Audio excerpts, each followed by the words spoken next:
press the bell icon on the YouTube app and never miss another update. India celebrated its 16th Republic Day with a military parade attended by leaders from 10 Southeast Asian nations. It's the first time that many foreign leaders have attended the event. They're being hosted by Prime Minister Narendra Modi. The day marks the adoption of the Indian Constitution in 1950. Nearly 60,000 security personnel were deployed in New Delhi for the parade. Well, Modi's decision to invite leaders from all 10 Southeast Asian nations that make up the Asean group is being seen as a bold move to try to isolate China. As part of its Act East strategy, New Delhi is hoping to strengthen political and economic ties with Southeast Asian nations. Currently, India trails behind China in trade with Asean. In the last 2 years, China's trade with Southeast Asia was more than 6 times that of India. India has just signed a maritime agreement with ASEAN nations. That's in response to recent moves by China. Beijing has been giving economic aid for infrastructure development under its One Belt, One Road initiative that aims to create a giant economic zone connecting Asia and Europe.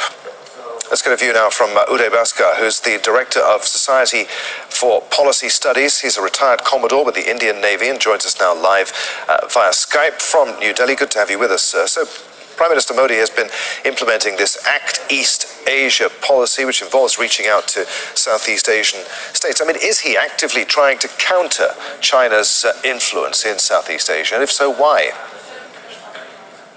Well, more than counter, Adrian, I would say that he is trying to impart a certain amount of content into India's relationship with the 10 ASEAN countries across the economic, trade, connectivity, and the military dimensions. Now, it would not be possible for India to really counter China in the trade and economic domain because, as you pointed out, China has a dependency amongst the 10 ASEAN countries, which is very, very significant. Some of these countries are indebted to China. But what India can do is perhaps to bring a certain amount of complementarity and offer an alternate option to these countries. And that, I think, has been the primary focus of Prime Minister Modi, both when he addressed the ASEAN summit in Manila last year and at the ASEAN-India summit, which took place yesterday in New Delhi. So does India now see China as its main external threat and not Pakistan? Well, more than threat, I would say definitely as a challenge, because China is making inroads into South Asia in a very visible manner, particularly as far as the maritime domain is concerned and as part of the Belt Road Initiative.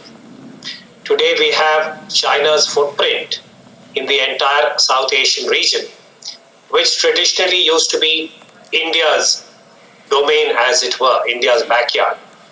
And I think India is conscious, but at the same time, the contradictory characteristic is that China is India's largest trading partner.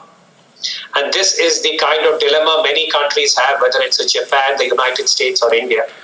So I think ASEAN, which has a GDP of almost $2.5 trillion, offers an option for India, and that is how Prime Minister Modi has worked on the Act East policy.